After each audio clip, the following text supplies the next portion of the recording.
আমরা মাঠে ঘাটে ধানের শীষের জন্য চিল্লায় গলা দিয়ে রক্ত বের করে ফেলছি, কিন্তু আমার বাড়িতে আমার মা বোন আমার বউকে বললাম না ধানের শীষে ভোট দিও। আজকে কিন্তু এক শ্রেণী বাড়ি বাড়ি কিন্তু হুর নামাই দিচ্ছে।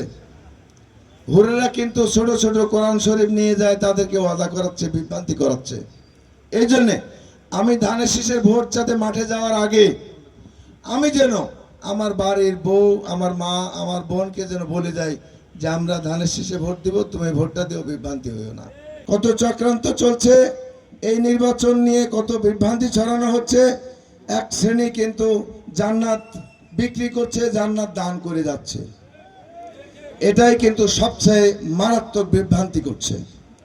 তাই আমরা বলবো যে আমরা বিএনপি সহ সকল নেতৃবৃন্দ, বিএনপি পরিবার, আমরা ঐক্যবদ্ধভাবে আমাদের ধানের শীষের প্রার্থীকে বিজয়ী করার জন্য আমরা সকলে মাঠে কাজ করব।